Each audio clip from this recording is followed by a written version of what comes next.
Hello வணக்கம் and welcome to diamond home appliances வழங்கும் ருசிக்கலாம் வாங்க. ஸோ இன்னைக்கும் ஒரு இன்ட்ரெஸ்டிங்கான ரெசிபி உங்களுக்காக காத்துட்டு இருக்கு. அந்த இன்ட்ரெஸ்டிங்கான ரெசிபி என்ன, அது எப்படி செய்யணும்ன்றதுக்க நமக்கு தெளிவாக சொல்றதுக்காக நம்ம கூட இணைஞ்சிருக்காங்க யோகாம்பலம்மா. உங்க நிகழ்ச்சிக்கு வரவேற்கலாம். வணக்கம்மா. வணக்கம்ப்பா. எப்படி இருக்கீங்க? நல்லா இருக்கேம்மா. ஓகே, ஒவ்வொரு நாள் நீங்க வந்து டிஃப்ரெண்டான ரெசிபி சொல்லி கொடுத்துட்டு இருக்கீங்க. இன்னைக்கு குயிக்கா எல்லாருமே ட்ரை பண்ற மாதிரி ஒரு ரெசிபி சொன்னீங்கன்னா நல்லா இருக்கும். என்ன சொல்ல போறீங்க? நிச்சயமா வெஜிடபிள்ஸ்லாம் போட்டு ரவா கிச்சடி, அதாவது ரவா உப்புமாக்கும் ரவா கிச்சடிக்கும் டிஃப்ரென்ஸ் நிறையா இருக்குது. உப்புமானா நிறைய பேருக்கு பிடிக்காது, பட் கிச்சடி வெஜிடபிள்ஸ்லாம் போட்டு பண்ணியிருக்கிறதுனால நிறைய பேருக்கு பிடிக்கும்.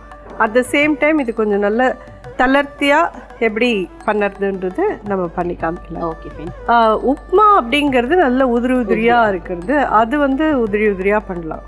கிச்சடியை நம்ம அப்படி பண்ண முடியாது. கிச்சடிக்கும் உப்புமாக்கும் நிறைய வித்தியாசம் இருக்கு. இன்னைக்கு நம்ம செய்ய போறது கிச்சடி. ஓகே. ஸோ ஆல்ரெடி நான் இதில் வந்து கேரட், பீன்ஸ், பட்டாணி இது மூணையும் கொஞ்சமாக மஞ்சப்பொடி கொஞ்சமாக உப்பு போட்டு வேக விட்டுருக்கேன். அது வெந்துருக்கு. இதை தவிர இதுக்கு மேட்சிங்காக என்ன தொட்டுக்கிறதுக்கு பண்ண போகிறோன்னு கேட்டேன்னா நிலக்கடலை சட்னி. ஓகே. ஸோ அது கொஞ்சம் வாட்டரியாக பண்ணி இதோட தொட்டுன்னு சாப்பிட்டா ரொம்ப ரொம்ப நல்லா அமேசிங் காம்பினேஷன். வெந்துன்னு இருக்கட்டும், நம்ம சைடில் ரெடி பண்ணிக்கலாம். நெய் ஒரு ஸ்பூன்,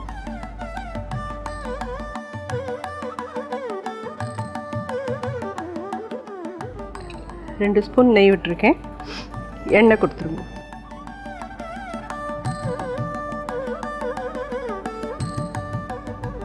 எண்ணெய் வந்து ஒரு 3 டேபிள் ஸ்பூன் கிட்ட இருக்கட்டும். ஸோ இது ரெண்டுத்தையும் கம்பைன் பண்ணி ஊற்றுறது தான் பண்ணேன்னா வாசனையாக இருக்கும். நெய் மட்டும் போட்டேன்னா கொஞ்சம் நாழி ஆச்சுன்னா கெட்டியாகிடும். இது வந்து தளர இருக்கணும்னா எண்ணெய் ஜாஸ்தி இருந்தால் தான் நல்லாயிருக்கும். ஸோ கடுகு கொடுங்கம்மா.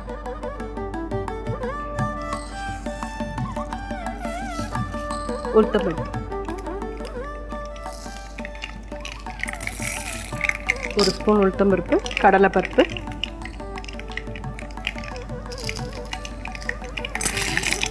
முந்திரி பருப்பு. இது அடிஷ்னல் டேஸ்ட் கொடுக்கறது, ரிச்னஸ் கொடுக்கறது. பொதுவாக தாளிப்பு அப்படின்னு சொன்னா நான் கடுகு சீரகம் அப்படின்னு தான் எடுப்பேன். பட் இதுக்கு நீங்க சீரகம் இங்க இன்கிரீடியன்ட் லிஸ்ட்டுமே இல்லை, போட வேண்டிய அவசியம் கிடையாது. இதில் அது போடணும்னு அவசியம் கிடையாது.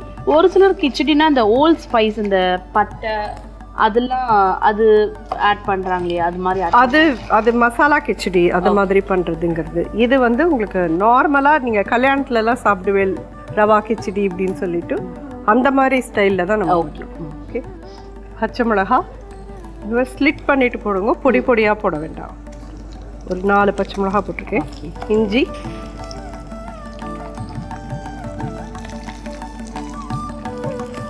வெங்காயம்,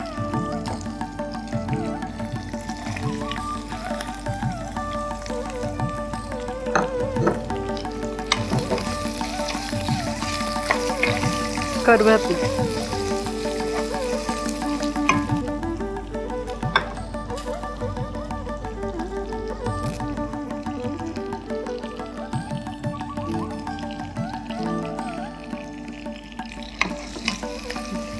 மஞ்சப்பொடி கொஞ்சம்,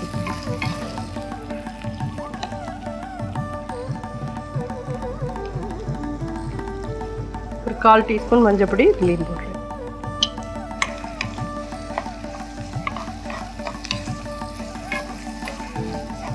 அதே மாதிரி நம்ம ரவா உப்புமா பண்ணுறோன்னா 1 கப் ரவைக்கு 3 கப்பு தண்ணி விட்டால் போகிறோம். பட் இதுக்கு 4 கப் கிட்டக்க தண்ணி தேவை. கொஞ்சம் குழச்சலாக தான் ஆகணும். நல்லா அப்படி குழஞ்சானா தான் இது நல்லாவும் இருக்கும்.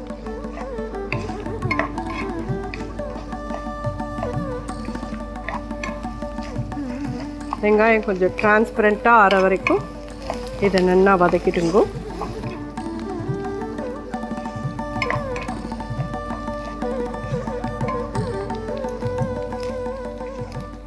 இப்போ இந்த எண்ணெயிலேயே நம்ம ரவையை போட்டுடலாம்.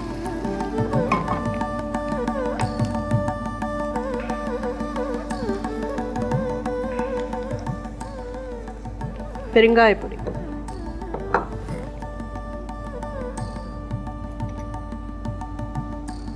ஸோ இதுக்கு தனியாக நம்ம வந்து ட்ரை ரோஸ்ட் பண்ணணுன்ற அவசியம் கிடையாது. இப்படியே பண்ணிடலாம்.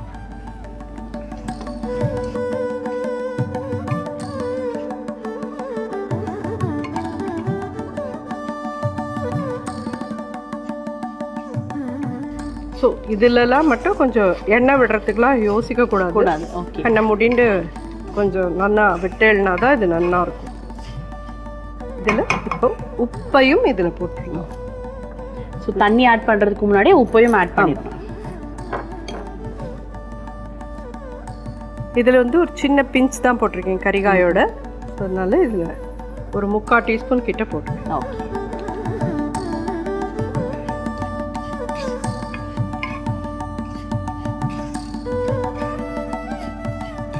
ஸோ இதை பார்க்கும் போதே ஒரு இன்ஸ்டன்ட் ப்ரிப்பரேஷன் மோடுக்கு சரியானதாக இருக்குது. இது மாதிரி ரோஸ்ட் பண்ணிவிட்டு வேணும்னா அதுக்கப்புறம் வாட்டர் ஆட் பண்ணுற மாதிரி கூட பண்ணலாமா? வாட்டர் வந்து பச்சை தண்ணி ஆட் பண்ணுறதுக்கு பதிலாக வெந்நீர் போட்டு வச்சுக்கோங்க ரெடியாக. ஸோ அந்த வெந்நீரை வச்சு டக்குன்னு விட்டேன்னா நல்லா ஆகும். ஏன்னா பச்சை தண்ணி விட்டேன்னா அது ரொம்ப நீங்கள் சொன்ன மாதிரி கொஞ்சம் ஈஷராக மாதிரி. Okay okay. ஸோ இதில் தண்ணி இன்னும் கொஞ்சம் ஆட் பண்ணிக்கலாம். ஏன்னா நம்ம அது சூடானதும் அதில் தூக்கி விடணும்.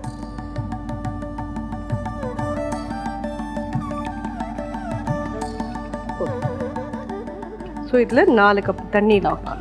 முன்னாடி 2 கப் விட்டு நம்ம கொதிக்க விட்டுருந்தோம். இப்போ 2 கப் போட்டுருக்கோம். இது என்ன ஒரு கொதி வந்ததுக்கப்புறம் இதில் தூக்கிடலாம். Okay.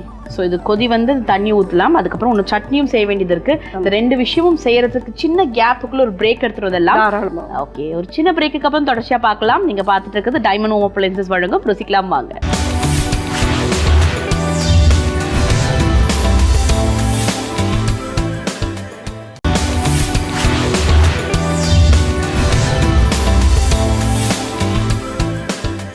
Welcome back to the show. நீங்கள் பார்த்துட்டு இருக்கிறது டைமண்ட் ஹோம் அப்ளையன்சஸ் வழங்கும் ருசிக்கலாம் வாங்க.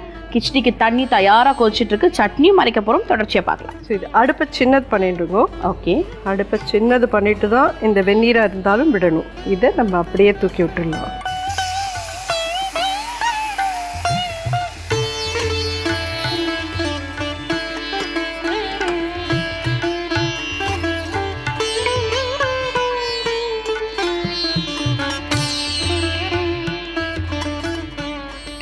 சம்டைம்ஸ் இந்த உப்மா பண்ணும்போதும் சரி, கிச்சடி பண்ணும்போதும் சரி, ஏன் கேசரி பண்ணும்போது கூட சரி, அப்படியே ரவுண்ட் ரவுண்டாக உருளை கட்டிக்குது. அது மாதிரி ஆகாமல் இருக்கணும்னா என்ன பண்ணணும்? அடுப்பை சின்னது பண்ணிட்டும் நீங்கள் தண்ணி விட்டேல்னா தான் அது மாதிரி ஆகாத இருக்கும். அப்படி இல்லைன்னா ரவுண்டு கட்டிக்கும். அதுக்கு தான் அடுப்பை சின்னது பண்ணிட்டும் இந்த வெந்நீரை விடுங்க ஒன்று. ஸோ மூடி போட்டு வேக விட்டுடலாம். நம்ம இப்போது சட்னி ரெடி பண்ணிக்கலாம். அந்த தாளிக்கிற கரண்டி எண்ணெய் கொஞ்சம்,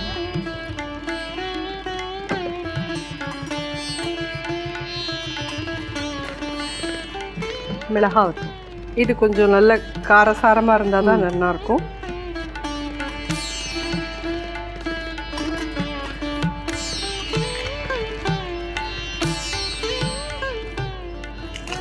அஞ்சு வரமிளகா கிட்ட எடுத்துட்டுருக்கேன். இதை கொஞ்சம் ரோஸ்ட் பண்ணிக்கலாம். இதோட கூட பூண்டும் வச்சுக்கிறவா ஒரு பல் பூண்டையும் வச்சுக்கலாம். நீங்கள் இந்த இதோடைய புளி இருக்கு, இந்த சட்னிக்கு தேவையான புளியும் ரோஸ்ட் பண்ணிக்கலாம். ஒரு சின்ன நெல்லிக்காய் சைஸ் எடுத்துக்கோங்க போகிறோம், ரொம்ப ஜாஸ்தி வேண்டாம்.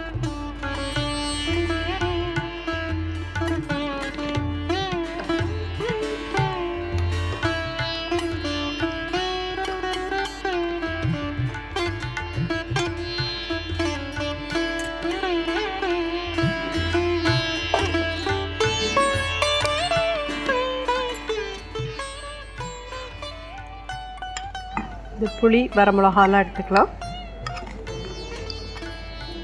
நிலக்கடலை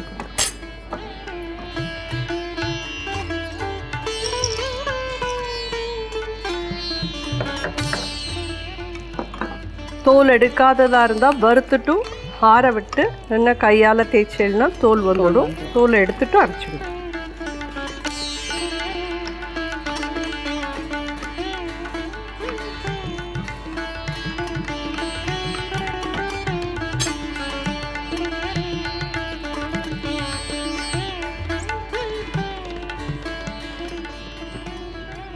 இதையும் இந்த ஆட் பண்ணுறேன். கொஞ்சம் ஆறட்டுமா? ஓகே. அதுக்குள்ளே இதை பார்த்துக்கலாம்.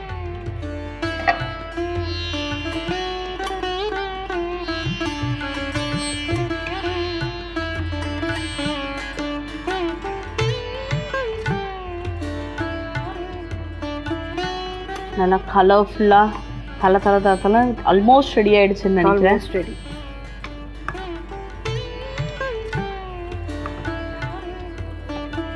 கொத்தமல்லி கொடுங்க.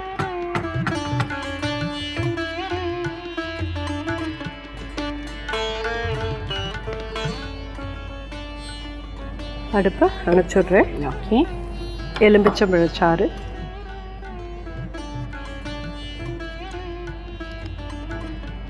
ஜஸ்ட் ஒரு அரை மூடி புழிங்க போகிறோம்.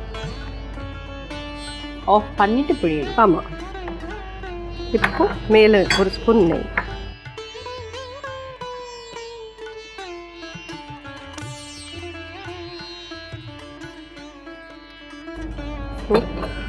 ஜோரான ரவா கிச்சடி தயாராச்சு.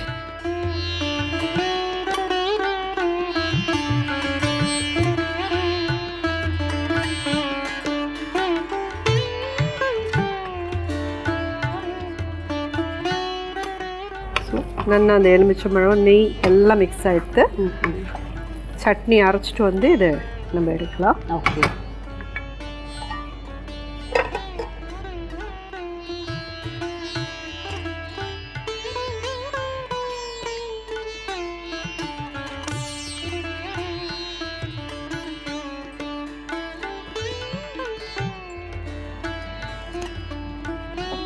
தேங்காய் கொஞ்சம்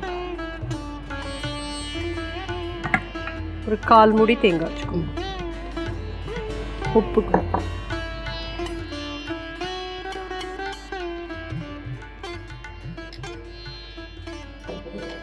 ஃபஸ்ட்டு இதை அப்படியே அரைச்சிக்கலாம்.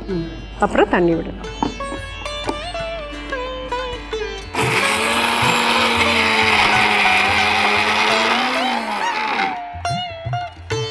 தண்ணி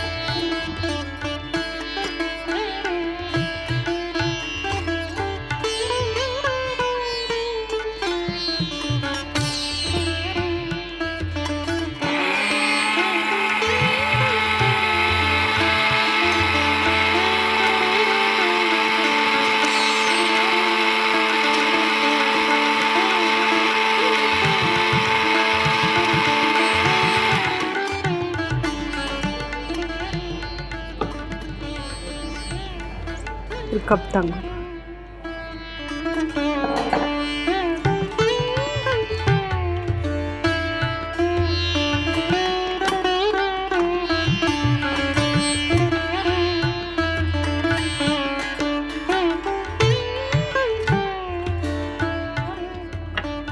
கடுகு,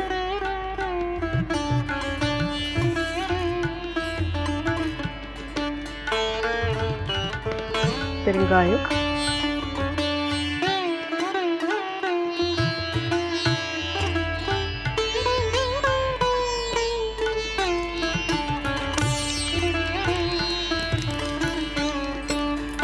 கருவேப்பிலை.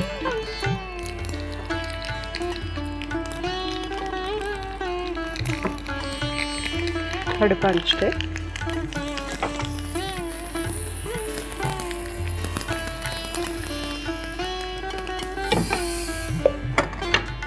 ஜோராக தயாராகிடுதுப்பா.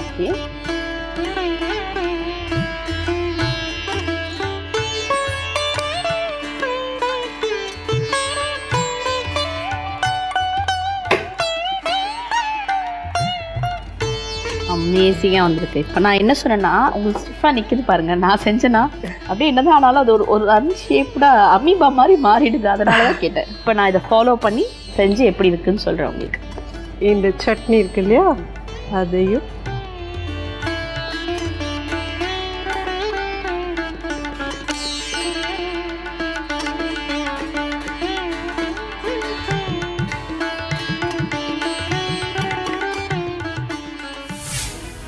ரவா கிச்சடி செய்ய தேவையான பொருட்கள்: ரவை, பீன்ஸ், கேரட், பட்டாணி, வெங்காயம், உளுத்தம்பருப்பு, கடலைப்பருப்பு, கடுகு, முந்திரி, பச்சை மிளகாய், இஞ்சி, கருவேப்பிலை, மஞ்சப்பொடி, பெருங்காயப்பொடி, உப்பு. பாத்திரத்தில் தனியாக பீன்ஸ், கேரட், பட்டாணியை துளியூண்டு மஞ்சப்பொடியும் துளியூண்டு உப்பும் போட்டு வேக விடுங்கோ. இன்னொரு கடாயில் ஒரு 2 ஸ்பூன் நெய் விட்டுக்கோங்கோ. இல்லைன்னா ஒரு 3 டேபிள் ஸ்பூன் எண்ணெயை விடுங்க. அது நல்லா காஞ்சப்புறமா ஒரு 1/2 டீஸ்பூன் கடுகு போடுங்கோ. கடுகு அப்புறம் கடலைப்பருப்பு, உளுத்தம்பருப்பு போட்டு முந்திரி பருப்பும் போட்டு நல்லா வறுத்துக்கோங்கோ. அதுலேயே ஒரு வெங்காயம் பொடியாக நறுக்கி போட்டு கருவேப்பிலையும் போட்டுட்டு ஒரு துளி மஞ்சப்பொடியும் ஒரு 1/4 டீஸ்பூன் போட்டு நல்லா வதக்கிக்கோங்கோ. ரவையும் அந்த எண்ணெயிலே போட்டு நல்லா வறுத்துக்கோங்கோ. அதுலேயே கொஞ்சம் பெருங்காயப்பொடியும் போடுங்கோ. எல்லாத்தையும் நல்லா வறுத்ததுக்கு அப்புறமா இன்னொரு சைடில் வெந்துட்டுருக்கிற கறிகாயோட 4 கப் தண்ணி இருக்கணும். டோட்டலாக 2 கப் தண்ணி வேக வைக்கிறதுக்கு விட்டோம். 2 கப் எக்ஸ்ட்ராவாக விட்டு நல்லா கொதி வந்ததும் அடுப்பை சிம் பண்ணிவிட்டு இந்த கொதிக்கிற காய்கறியோட கலவையை அதில் விடுங்கோ. நல்லா கிளறிட்டு மூடி வைங்கோ. ஒரு 2 தடவை நடுப்புற கிளறி விடுங்கோ. அதுக்கப்புறமா கடைசியாக அதில் 1 ஸ்பூன் நெய்யை விட்டுட்டு 1 ஸ்பூன் 1.5 ஸ்பூன் எலுமிச்சம்பழ சாறு புழிஞ்சிட்டு கொத்தமல்லி தூவி பரமாறினா ஜோரான ரவா கிச்சடி தயார். நிலக்கடலை சட்னி செய்ய தேவையான பொருட்கள்: நிலக்கடலை, வரமிளகாய், புளி, தேங்காய், உப்பு. சின்ன கரண்டி எடுத்துக்கோங்க. அதில் ஒரு கைப்பிடி அளவுக்கு நிலக்கடலை வச்சுக்கோங்க. அதை நல்லா வறுத்து எடுத்துக்கோங்க. அதோட கூட இன்னும் கொஞ்சம் எண்ணெயை விட்டு மிளகா வத்தல், புளி ரெண்டுத்தையும் நல்லா அதில் வறுத்து எடுத்துட்டுருங்கோ. ஒரு 1/4 கப் தேங்காயும் வச்சு தேவையான அளவு உப்பையும் போட்டு நல்லா எல்லாத்தையும் தண்ணி விட்டு நல்லா வழுமூணாக அரைச்சி நீர்க்க எடுத்துட்டுருங்கோ. அதில் கடுகு, பெருங்காயம், கருவேப்பிலை மட்டும் தாளித்து கொட்டினேன்னா சுவையான நிலக்கடலை சட்னி தயார். சாப்பிட்டு பார்ப்பா. ரவா கிச்சடியும் நிலக்கடலை சட்னியும். ரவா கிச்சடி, நிலக்கடலை சட்னி ஸ்மெல்லு மட்டும் இல்லை, இப்போ நீங்கள் பிளேட்டிங் பண்ணிட்ட பிறகு பார்க்குறதுக்கும் பயங்கர அப்பிடேசிங்காக இருக்குது. சுட சுட இருக்குது. இப்போ நான் சாப்பிட்டு எப்படி இருக்குன்னு சொல்கிறேன்.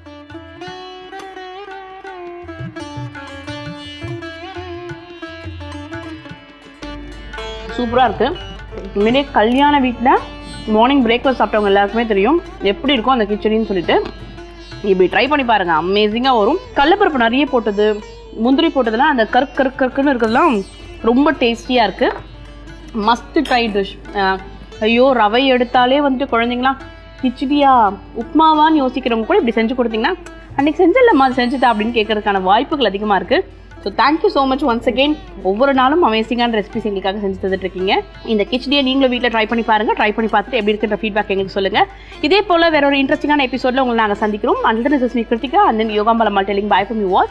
நீங்கள் பார்த்துட்டு இருக்கிறது டைமண்ட் ஹோம் அப்ளையன்சஸ் வழங்கும் ருசிக்கலாம் வாங்க. நன்றி, வணக்கம். ருசிக்கலாம் வாங்க பரிசு போட்டிக்கான கேள்வி. இன்றைய நிகழ்ச்சியில் நெய், எண்ணெய் இரண்டும் ஏன் சேர்க்க வேண்டும் என திருமதி யோகாம்பாள் சுந்தர் அவர்கள் கூறினார்.